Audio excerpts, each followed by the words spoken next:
예, 안녕하세요, 여러분. 죄아벌 9번째 동영상 시작을 하겠습니다. 아, 6부로, 소설 6부로 건너뛰어서요. 어, 플롯 중심으로 팍팍팍팍 좀 이야기를 끌어나가겠습니다. 포르피리가 또 소환합니다. 라스콜레니코프를 소환해서 이제 본격적으로 이 사람을 몰아붙이기 시작하죠. 이렇게 얘기합니다. 당신은 당신의 이론마저도 더 이상 믿지 않습니다. 그런데 무엇을 가지고 달아나겠소? 당신에게는 무엇보다 삶과 일정한 지위, 그리고 그에 상응하는 공기가 필요합니다. 그런데 당신이 유영 갈 그곳에 당신에게 맞는 공기가 있을까요? 도망을 갔다가도 돌아올 겁니다. 그리고 유형지가 아니더라도 이제 여기서는 유형지가 아니더라도 뭐 폴란드라든지 혹은 러시아의 위성 국가들에 이렇게 도망을 갔을 때 네가 신분을 속이고 그렇게 살 수 있을까? 이렇게 이제 사실 포르피리가 이야기를 하는 것이죠. 우리 없이 당신은 살 수가 없다. 이 뜻은 너는 어떤 의미에서는 너 스스로 입법을 하는 자다. 너는 인텔리로서 자연적인 상태에서 머물러서 살 수 있는 사람이 아니다. 이렇게 이야기를 하는 거죠. 내가 당신을 감옥에 가두고 한 달, 두 달, 석 달이 지난 뒤에 그곳에서 문득 그 말을 생각하고 자기 뜻과는 달리 자백하러 올 겁니다. 그러니까 여기서 감옥은 너 스스로 도피처가 감옥이라는 거예요. 그리고 그곳에 아무리 네가 도피처에 간다라고 하더라도 너는 그곳에서 결국에는 나한테 자백을 하러 올 것이다. 당신은 자기가 자백하러 올 거라는 것을 단 1시간 전에도 알지 못할 겁니다. 난 심지어 당신이 고난을 받아겠다라고 확신하고 있다. 지금은 내 말을 믿지 않지만 당신은 아마 위대한 죄인으로서 나에게 자백을 할 것이다. 그리고 너는 포르피리의 논지를 보다 보면은 너는 결과적으로는 그 어떤 거짓말도 죄를 짓되 그 죄를 어떤 형태로든지 속이려고 하지는 않는다라는 얘기예요. 그러니까 라스콜리니코프 죄와벌이 굉장히 이게 괴이한 작품이면서도 걸작인 게 뭐냐면은 라스콜리니코프는 속된 얘기로 쥐 새끼가 아니에요. 그러니까 이 사람은 어떤 의미에서는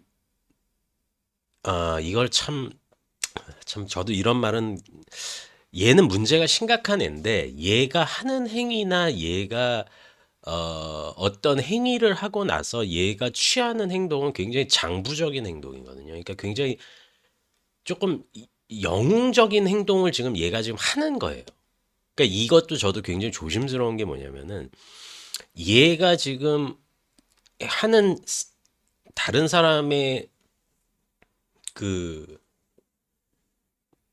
생명을 앗아간 이 행동 자체가 굉장히 문제가 심각한 행동인데 얘가 그 이후에 벌이는 속죄의 행위 자체는 종교적인 차원에서의 구원과 더불어서 어, 그 법률적인 차원에서도 얘가 지금 피하지를 않고 있어요. 그러니까 법률적인 차원의 객관적인 형식과 본인의 내면에서 나오는 그 속죄의 양식을 이분법적으로 떨어뜨려 놓는 것이 아니라 지금 양자를 종합을 하면서 얘가 지금 자기 속죄를 이뤄나가고 있거든요. 그러니까 포르피리의 눈에는 그게 보이는 거예요. 그러니까 소냐의 눈에는 한 면만 보이는 거지. 이 사람의 양심적인 눈만 보이고 포르피리의 눈에는 객관적인 법률에 자기 자신을 피하지 않으려는 한 명의 지적인 인텔리가 보이고. 그러니까 각각의 단면만 보고 있는데 라스콜리니코프는 그걸 종합해서 지금 자기 자신의 내면과 법률적인 의미에서의 처벌과 그 과정을 상응하게 만들고 있거든요. 그거를 이원론적인 대립으로 남겨놓는 것이 아니라, 그러니까 이게 뭐 하는 짓거리냐는 거죠. 그러니까 아예 첫 번째부터 살인을 안 저지르면 돼. 죄를 안 지으면 돼. 근데 얘는 죄를 지어야만 한다며.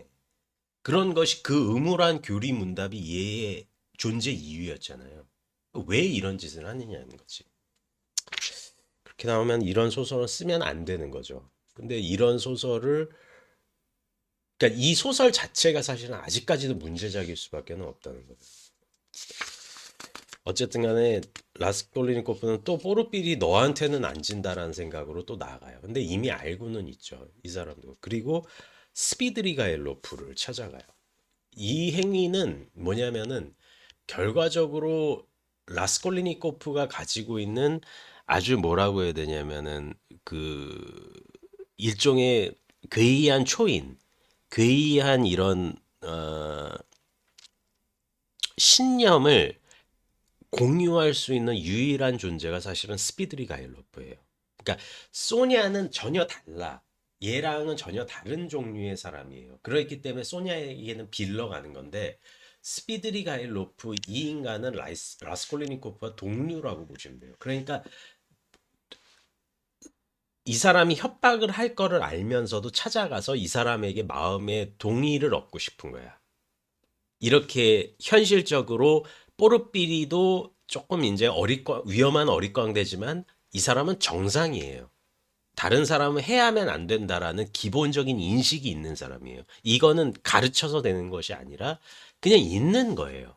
근데 라스콜리니코프와 스피드리갈로프는 그게 없는 인간들이에요.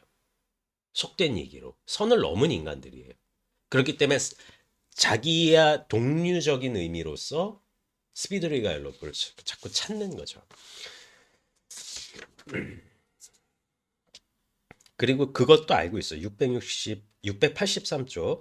그런데 그가 엿들었다라고 했잖아요. 스피드리 갈로프가 소니아에게 고백하는 두 번의 그 범죄 고백에 대해서. 그의 비밀을 알고 라스콜리니코프에 대한 지배권을 가지게 된다면 스피드리 갈로프가 두냐를 괴롭힐 무기로 그 빌미를 이용하게 된다면. 그러니까 네, 뭐 요거는 뭐 포스트 모더니즘적인 해석은 조금은 할 수는 있죠. 왜냐면은 이게 사실은 어떤 서브 텍스트로 뭐 얘기를 해보면은 약간 스피드리가일로프가 양성애적인 기질이 있다라고도 볼 수 있어요. 그리고 그게 뭐냐면은 그러니까 이 당시에는 뭐 양성애나 동성애 같은 것이 이렇게 어, 소설로 많이 적혀진 것 같지는 않아요. 그냥 적혀진 것 같지도 않아요. 제가 기억이 나는 건 없어요. 이 시대에 있어서. 근데 이게 지금 스피드리 가일로프의 태도 자체가 상당히 양성애적인 느낌이 있어요. 그리고 그거를 드러내지는 않는데 그게 은연중에 드러나죠. 그러니까 이 사람은 이게 서브 텍스트로 읽혀질 수 있는 가능성이 있는 게 뭐냐면은 스피드리 가일로프는 라스콜리니코프를 의식적으로 사랑하는 것이 아니라 이 사람은 이성애장한 것 같아요. 그러니까 두니아한테 하는 짓거리나 이게 바람 피고 그걸 들키지 않기 위해서 아내를 뭐 이렇게 또 살해하고 뭐 이 과정 자체가 약간은 이 사람은 이성애인데 이 사람들이 라스콜리니코프와 스피드리가일로프가 서로 느끼는 이 약간의 감정은 약간의 이것도 조금 넘어간 해석은 맞아요. 그러니까 뭐 양성애적인 텍스트가 있다. 이거는 좀 넘어간 해석인데 포스트 모더니즘으로 봤을 때나 뭐 그런 식으로 봤을 때는 서브 텍스트에 그런 게 약간은 미묘하게 있기는 하죠. 왜냐면은 근데 저는 그렇게 해석보다는 약간 동료 의식이 있다. 예, 약간 같은 부류다. 이런 느낌으로 해석하는 게 좀 옳지 않나. 너무 이렇게 근데 분명히 양성애적인 느낌은 있다. 이 스피드리가 일로프에. 그래서 이상한 일을 하는데 이 텍스트도 묘해요. 그러니까 눈빛이 마주쳐 서로 음식점에서 스피드 가일로프가 이렇게 시간을 때우면서 이러고 있는데 바깥에서 라스콜리니코프가 눈빛이 딱 마주친 거야. 그때 서로 못 본 척을 하면서 서로 못 본 척을 하는 그 이 눈빛 싸움들이 있거든요. 이게 한번 읽어볼게요. 문득 제일 끝에 있는 음식점이 열려 있는 창문들 가운데 어떤 지점에서 바로 창가 탁자 앞에 앉아 파이프를 물고 있는 스피드리 가일로프의 모습을 발견했다. 이 광경이 그를 공포심을 느낄 만큼 깜짝 놀라게 했다. 스피드리 가일로프는 말없이 그를 눈여겨 지켜보고 있었다. 그런데 라스콜리니코프를 더욱 놀라게 한 것은 자기가 그를 알아보기 전에 그가 살며시 밖으로 나가려고 했다라는 거예요. 그러니까 알아보니까 빤히 쳐다보니까 이러고 눈빛을 마주치고 싹 나가려는 태도. 이런 것도 상당히 이게 불가해한 태도거든요. 그러면서도 곁눈질로 그를 관찰했다. 스피드리 가일로프는 분명 들키지 않고 싶어 했다. 그는 파이프를 입에서 빼고 숨으려고 했다. 그러나 일어나려는 순간 라스콜리니코프가 자기를 발견하고 관찰하고 있다는 사실을 알아챈 모양이었다. 두 사람 사이에서는 잠을 자려던 라스콜리니코프와 그 사이에 벌어졌던 첫 번째 만남과 비슷한 장면이 연출됐다. 그러니까 잠자는 척 하려다가 스피드리 가일로프가 이렇게 쳐다보고 있고, 그리고 지금도 라스콜리니코프가 이렇게 쳐다보니까 스피드 갈로프가 그걸 알면서도 모르면서 이렇게 가고 있고, 로고진과 무이시킨도 그런 어떤 추격전이 있었죠. 그러니까 무이시킨도 그걸 알고 있었고 로고진도 무이시킨을 해하려고 따라가는 장면, 그리고 무의식기는 그걸 무의식 중에 모른 척을 하려고 했던 장면, 그리고 진짜 모를 수도 있고, 그 장면 같은 것이 사실은 굉장히 이상하게 구성이 되어 있는 거죠. 교활한 미소가 스피드리 가일로프의 얼굴에 떠오르더니 점차로 퍼졌다. 두 사람 모두 서로가 상대방을 관찰하고 있다는 것을 알았다. 마침내 스피드리 가일로프가 큰 소리로 웃는다.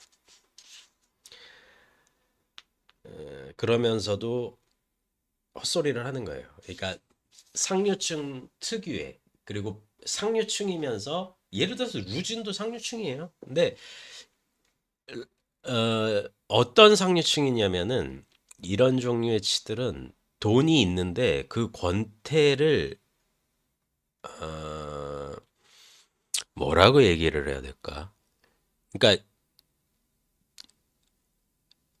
이건 상류층이나 뭐 중류층이나 하류층 뭐 돈에 대한 계급의 문제가 아니라, 그렇게 따지면 라스콜레니코프는 스피드리가일로프에게 어울릴 수 있는 재산이 있는 게 아니에요. 얘는 완전 뭐 누더기만 입고 사는 애인데. 뭐 지금은 뭐 하여튼 뭐 돈이 없는 애, 극빈한 상태인데. 근데도 불구하고 이런 치들은 뭐가 있냐면은 굉장히 그 스노비즘이 일단 기저에 깔려 있어요. 그러니까 이건 돈의 문제가 아니야. 그러니까 아, 참 어려운 지점인데, 음, 그러니까 악마적인 의미로서 본인이 가지고 있는 계급적인 폐쇄성을 이용을 하는 거죠. 근데 이 계급적인 폐쇄성이 물질이 아니라 어떤 죄를 지어도 된다라고 하는 상호 간의 암묵적인 승인이 있다라고 인정하는 그런 것이겠죠. 참 좀 저도 지금 말을 제대로 못하는 것 같은데, 그런 종류의 대화들이 여기서 오고 가요. 뭐 어째서 저째서 너는 알아듣지? 뭐 너는 내 말이 무슨 뉘앙스인지 알지? 뭐 이런 종류의 말들이거든요. 음, 당신은 집에서 나설 때는 머리를 쳐들고 있었죠. 그런데 20걸음쯤 가서는 머리를 아래로 떨구고 손은 뒷짐을 지죠. 눈을 뜨고 있기는 하지만 자기 앞도 옆도 그 어떤 것도 보지 않죠. 마침내 입술을 실룩이면서 혼잣말을 시작하는데, 더구나 때로는 한 손을 풀고 연설하는 동작을 취하기도 하고, 그러다가 마침내 거리 한가운데서 우뚝 멈춰서서 한참 동안은 그대로 있을 때도 있죠. 이건 대단히 좋은 일은 아닙니다. 그러니까 그거를 보고 있다는 거야. 그게 뭐냐면은 이 사람은 어떤 태도에서는, 라스콜리니코프는 세상이 돌아가는 것이 중심이 아니라 본인의 사색과 그 사색의 질문과 응답 자체가 라스콜리니코프에게는 가장 중요한 문제인 거예요. 이런 주관적인 폐쇄성과 주관이 가지고 있는 힘을 절대적으로 팽창시킨 결과가, 영웅이나 비범한 자는 스스로 입법하고 그 입법을 평범한 사람들에게 통용시킬 수 있다라는 권리까지 가진다는 거죠. 689쪽. 라스콜리니코프는 오른쪽 팔꿈치를 탁자에 올리고 손가락으로 턱을 괴고는 뚫어지게 스피드리가일로프를 응시했다. 사실은 이것도 굉장히 단순한 문장이지만은 무례한 행동이거든요. 이러고 계속 쳐다보는 거예요. 이 사람이 하는 얘기를. 그러니까 이것도 굉장히 이것도 무례한 행동이거든요. 그는 여태껏 언제나 자기를 놀라게 했던 그의 얼굴을 잠시 동안 천천히 뜯어본다. 그것은 어딘지 가면을 닮은 이상한 얼굴이었다. 우리는 이런 표현 이 후속작인 악령에서 또 사용된다는 걸 알고 있죠. 스타브로긴에 대한 얼굴에서 굉장한 미남이었지만 어딘지 모르게 가면을 떠오르게 하는 얼굴이었다. 붉은 입술, 환한 금발의 구렛나룻과 수치 많은 금발을 한 혈색 좋은 허연 얼굴이었다. 눈동자는 왠지 지나치게 파랬고 시선은 몹시 무겁고 움직임이 적었다. 나이에 비해 지나치게 젊어 보이는 아름다운 얼굴에는 뭔가 아주 기분 나쁜 요소가 깃들어 있었다. 스피드리가일로프는 여름용의 가벼운 비단 옷을 입고 있었는데 특히 그는 드레스 셔츠로 사치를 부리고 있었다. 손가락에는 값비싼 보석이 박힌 반지가 끼워져 있었다. 내가 정말 당신과 같은 사람과 또 뒤엉켜 살아가야 된다는 말입니까? 라스콜리니코프는 속마음을 털어놓았다. 만일 해를 주려 한다면 당신이 가장 위험할 사람일 수도 있겠지만 난 더 이상 나 자신을 망가뜨리고 싶지 않소. 나는 내 갈 길을 가겠소. 어디를 그렇게 서둘려 가려고 하시오? 스피드게라일로프가 말한다. 각자 갈 길이 있으니까요. 자, 그러니 내가 이곳으로 기착간으로 그러니까 스피드리갈로프가 또 이렇게 얘기를 해요. 당신이 내게 뭔가 새로운 말을 해주리라고 당신에게서 뭔가 새로운 것을 얻을 수 있으리라 생각했죠. 우린 서로 나눠 가질 게 많습니다. 무엇을 얻는단 말씀입니까? 뭐 이런저런 이야기를 하고 내가 너에게 우리는 지금 같은 부류니까 적절한 정도의 쾌락과 적절한 정도의 돈과 적절한 정도의 이런 식의 담론과 담화를 통해서 우리 지금 이 순간 자체나 우리가 짧게나마 어떻게 뭐 짧을 수도 있고 길다면 길 수도 있는 이 인생 권태로운 인생을 나와 함께 시간을 보내자 이런 식으로 지금 이야기를 하고 있는 거예요. 그러니까 네. 그리고 나서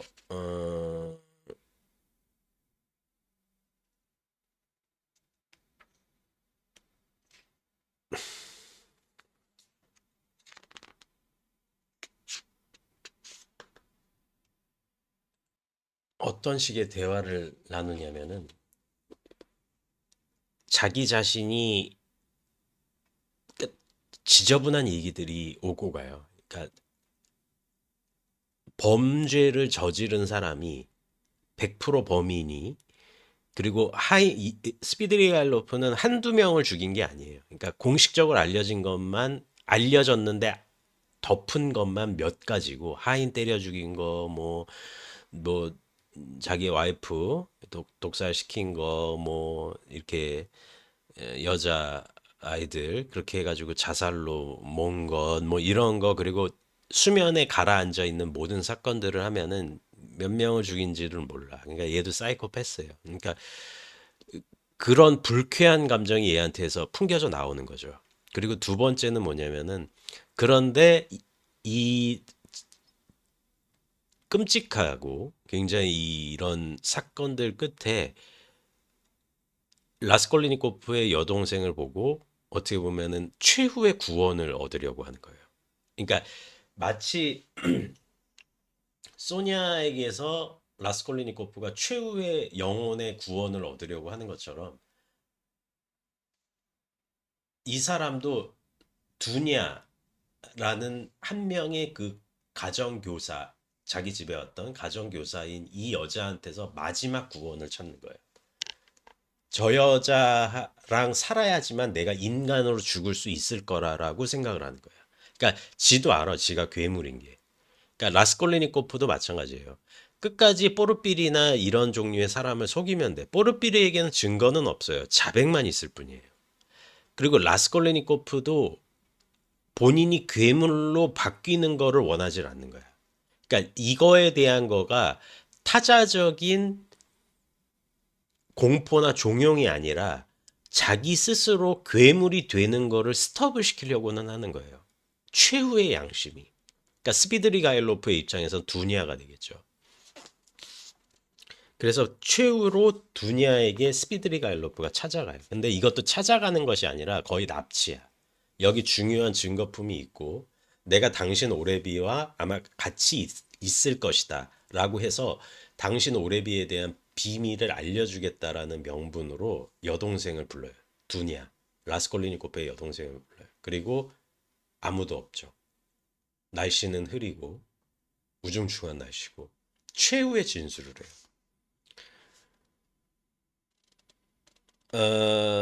협박이죠. 718쪽. 좀 많이 건너뛰었어요. 첫째로 이 이야기는 절대 거리에서 할 수 없는 이야기예요. 이게 스피드리 가일로퍼가 두니아에게 하는 얘기예요. 둘째로 당신은 소니아의 말을 들어야만 합니다. 셋째로 당신에게 보여줄 증거물이 있어요. 자, 그런데도 내 집에서 들어가길 끝까지 거절하신다면 저로서도 물러나겠습니다. 당신의 오빠에 대한 대단히 흥미로운 일이 있죠. 스비드릴 갈로프의 얼굴은 관대한 미소를 지을 듯하더니 일그러졌다. 그러나 그는 이미 웃을 기분이 아니었다. 그의 심장은 고동쳤고 숨이 가슴에서 막혔다. 그는 자신이 점점 심해지는 흥분을 감추려고 하는 것을 느꼈다. 그러나 두니아는 그의 이렇게 특별한 흥분을 감지할 수 없었다. 어린아이처럼 그를 두려워한다는 말과 그가 그녀에게 그렇게도 무서운 존재냐는 말이 극도로 그녀를 자극했던 것이다. 당신이 양심이 없는 인간이라는 건 알고 있었지만 당신이 조금도 두렵지 않아요. 앞서가세요. 그러니까 이 말을 이렇게 보면은 결과적으로 어떤 식으로 이야기를 하느냐. 이제 최후로 이야기를 할게요. 계속해서 이야기를 해요.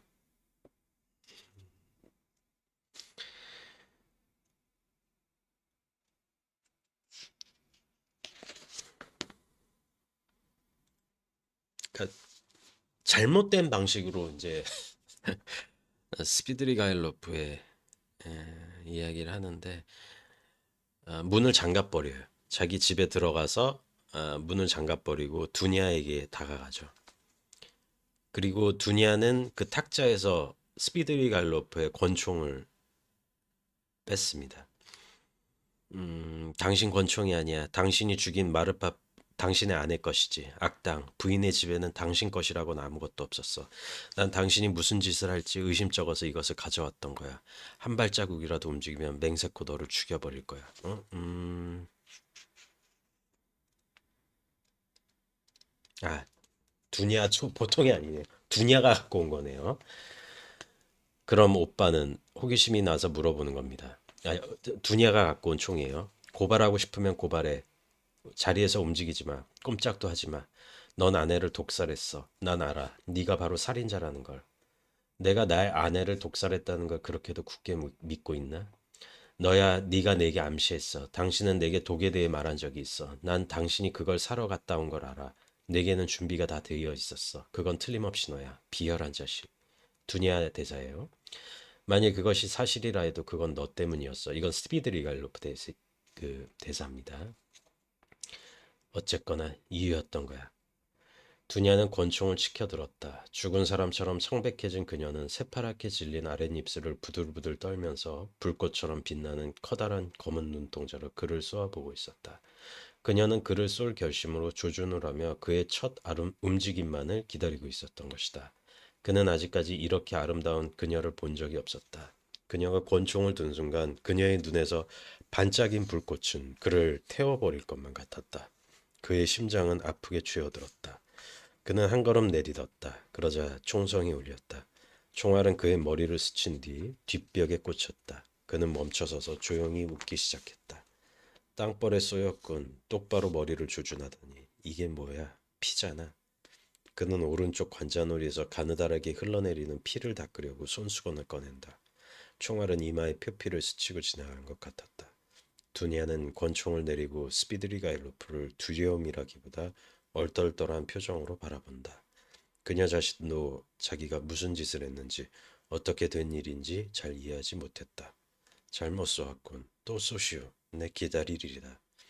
스피드리 가일로프는 여전히 비웃음을 띠며 조용히 말했지만 어쩐지 우울한 기색이었다.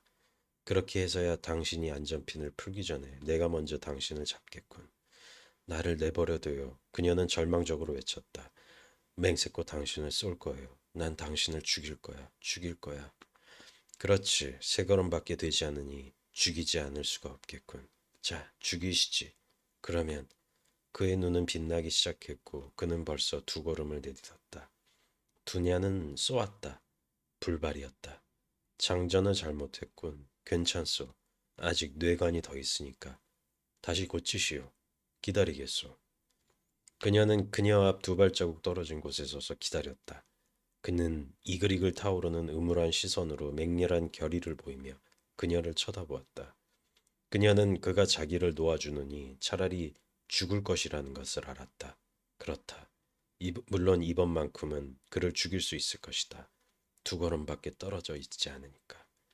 그런데 갑자기 그녀는 권총을 내버렸다. 내버렸군. 스피드리가일로프는 놀라서 이렇게 말하고는 깊은 한숨을 내쉬었다. 그것은 죽음의 공포가 주는 중압감만이 아닌 것 같았다. 그 순간 그것은 무언가 더 슬프고 암울한 다른 감정, 자기도 규정할 수 없는 어떤 감정으로부터 해방이었다. 그는 두니아의 허리를 안았다. 그녀는 저항하지 않았으나 사시너물 떨듯이 온몸을 떨었다. 나를 놓아줘. 두니아는 애원했다. 스피드리 가일로프는 몸을 떨었다. 놓아줘라는 말투는 아까와는 전혀 다른 것이었다. 나를 사랑하지는 않나? 그는 조용히 물었다. 그녀는 부정의 뜻으로 고개를 저었다. 그렇다면 사랑할 수가 없다는 거야? 결코? 그는 절망에서 속삭였다. 결코. 두냐는 속삭였다. 한순간 스피드리갈로프의 영혼 속에서 무언의 괴로운 투쟁이 일어났다.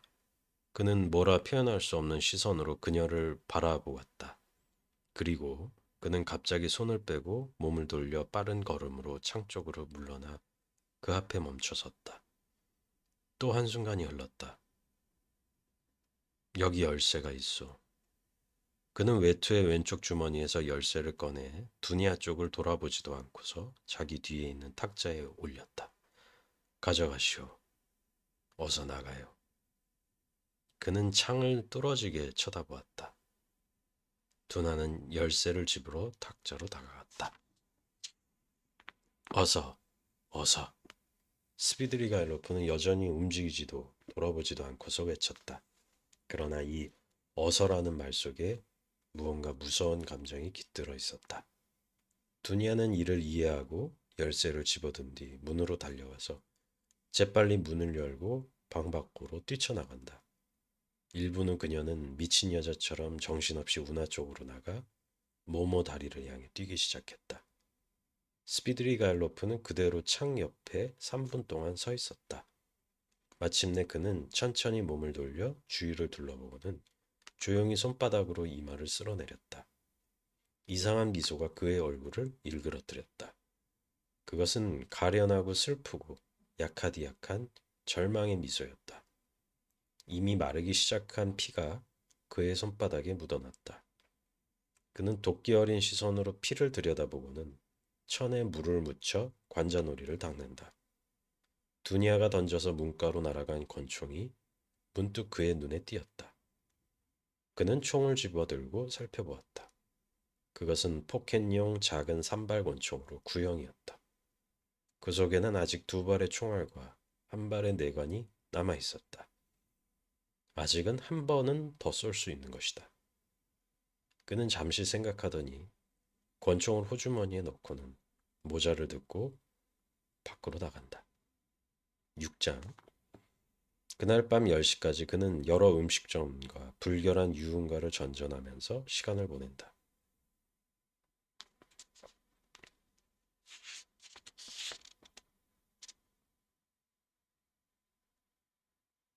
술집에서 보내는 이야기들이, 그러니까 술집 패거리들 멍 때릴 때 우리가 무언가 가장 소중한 것으로부터 소중했으면 좋았을 대상이나 사람으로부터 경멸과 모욕을 당했을 때 우리는 굉장히 어떤 의미에서 어, 버려진 그런 느낌을 받죠. 그렇게 그런 시간을 보내는 거예요. 뭐 때리고 이 사람이 할 줄 아는 게 뭐 술 먹고 권태로운데 고급스럽게 이렇게 니힐리즘에 빠져서 그런 거니까. 그러다가 소니아를 찾아가요. 이제 까체리나 이바노브나의 아이들은 다 죽었고 그래서 돈을 줘요. 3천 루블을 그냥 줘요. 그러니까 소냐 입장에서는 어떻게 보면은 어, 이상한 거지. 그러니까 이 저는 이 스피드리 가일로프가 이 마지막 부분을 어떻게 보면은 대단히 장악을 하고 있는 게 뭐냐면 소냐 입장에서는 그러니까 이 사람은 루진과 같은 그런 또 제가 또 이게 자꾸 이제 제가 걱정이 되는 게 뭐냐면은 제가 이런 살인자들을 미화하는 것 같이 이렇게 들릴까 봐 굉장히 걱정이 되는 게 뭐냐면 얘는 루진보다 더 심한 놈이에요. 지금 이 스피드리 갈로프 이 인간은. 근데 그런데 얘가 지금 하는 행동이 너무 선과 악의 모순된 극단에서 지금 치닫고 있는 애들이거든요. 라스콜리니코프도 마찬가지. 지금 소니아한테 그냥 3천 루블을 그냥 주는 거야. 아무 이유 없이 그냥 주는 거야. 이것도 어마어마한 선행이잖아요. 얘네 어떻게 살 거냐고. 그 폴리아나 얘네 소니아 이복 동생들 어떻게 살 거냐고. 근데도 불구하고 그냥 주는 거야. 그러면 얘네 넷은 또 살리는 거예요. 이 당시가 지금 21세기가 아니다라는 거를 항상 염두에 두셔야 돼요. 1800년대 후반에 모스크바 빼제부르크면은 그냥 이런 식으로 부모가 없는 애들은 살아남기가 힘든 상황이에요. 돈이 없으면은. 근데 돈은 그냥 주는 거야. 3천 루블, 4천 루블.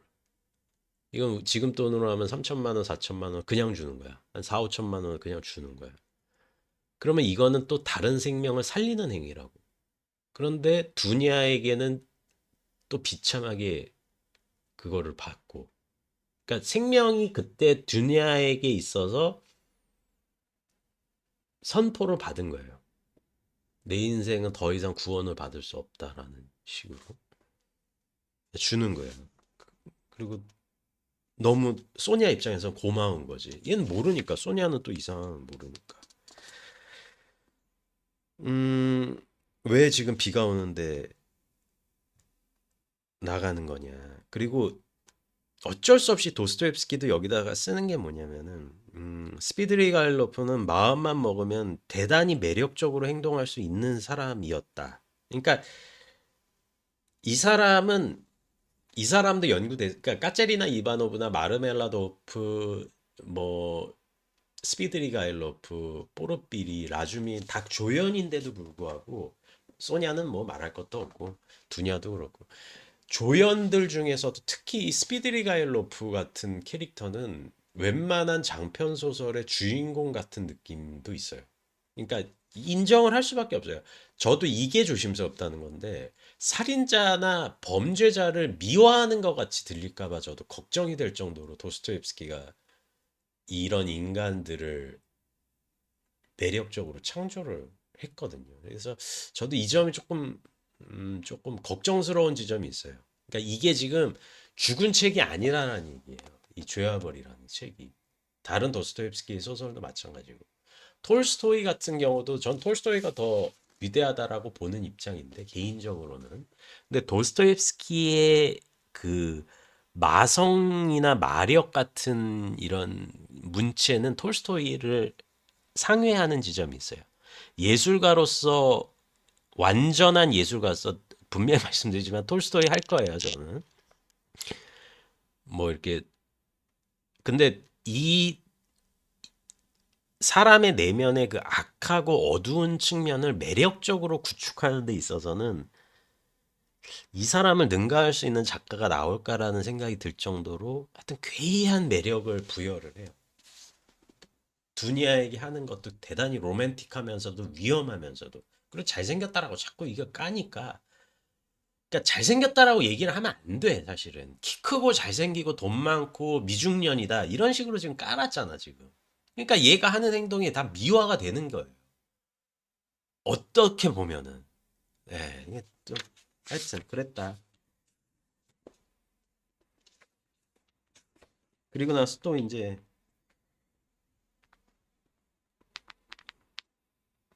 돈 쓰러 다니고 꿈을 이상한 꿈을 꾸는데 그거는 굳이 읽지 않겠습니다. 읽어야 되나? 네, 읽지 않겠습니다.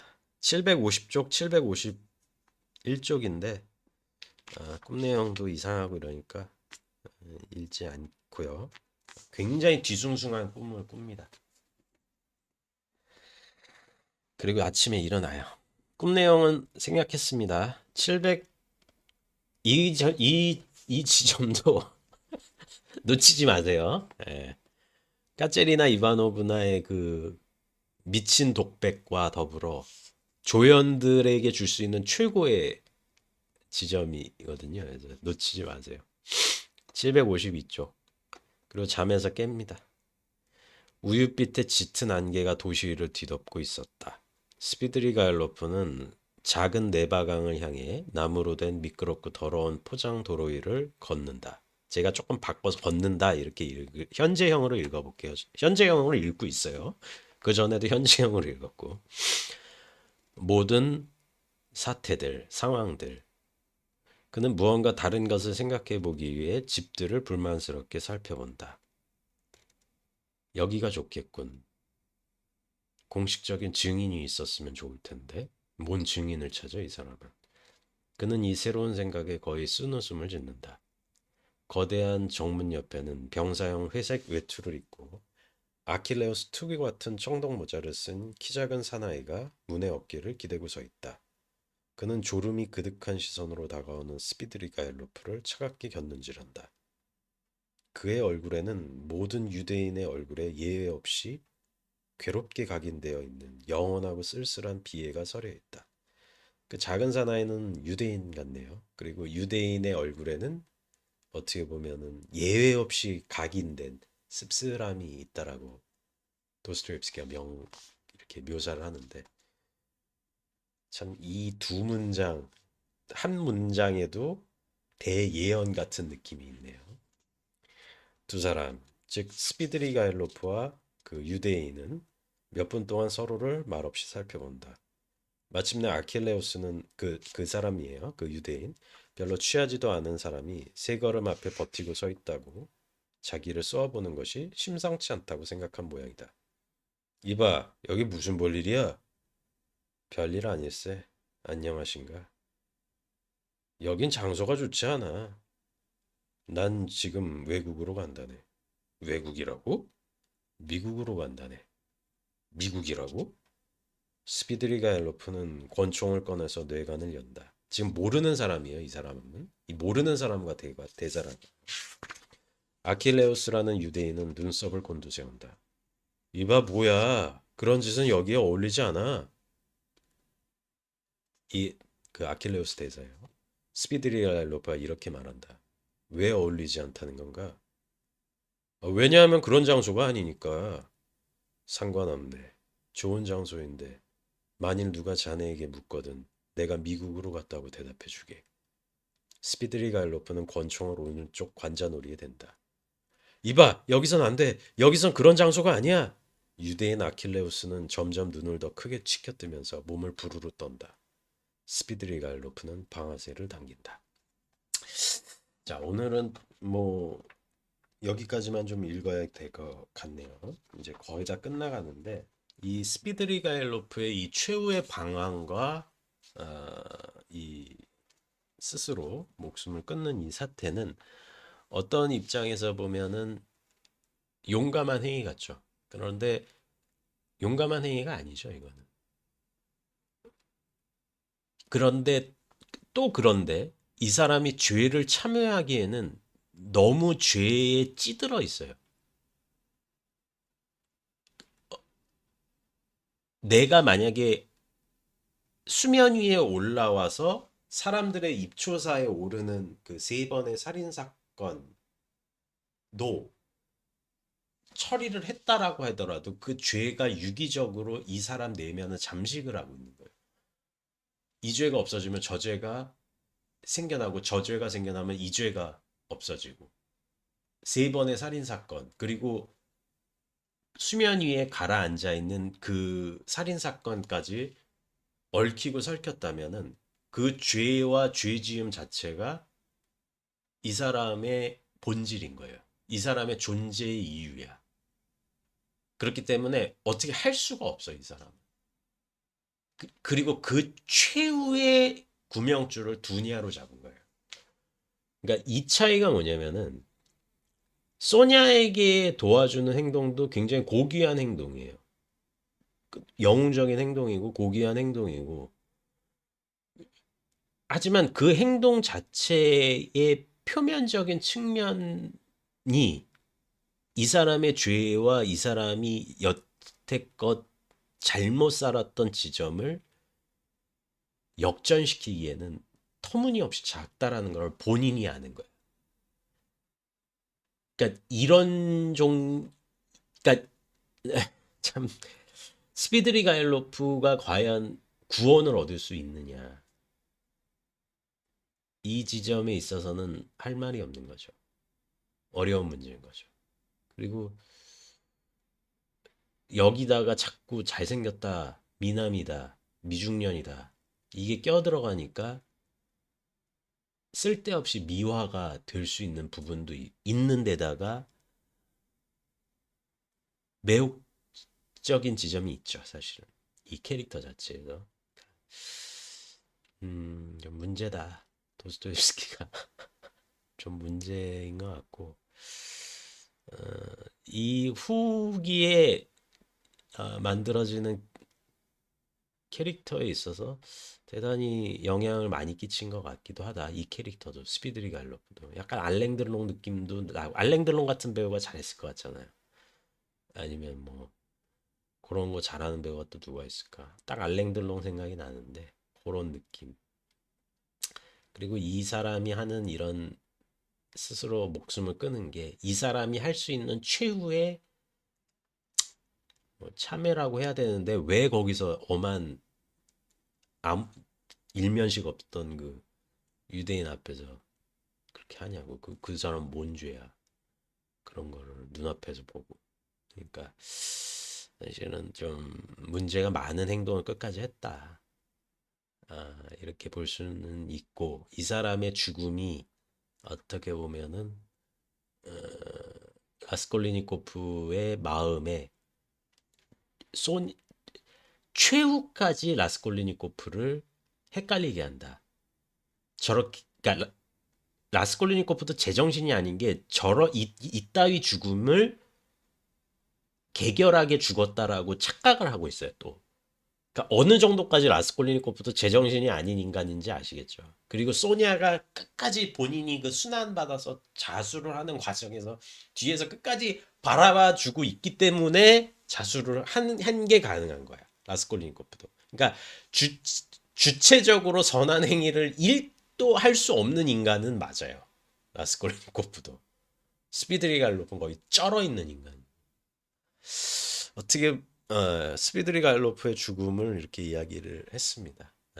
좀 재밌게 들어주셨으면 감사하겠고 또 얼마 안 남았네요. 죄와 벌도 뭐 끝까지 재밌게 들어주셨으면 감사하겠습니다. 네, 영상 재밌게 봐주셨으면 좋겠고요. 뭐 마지막 멘트니까 좋아요와 구독은 좀 부탁드립니다.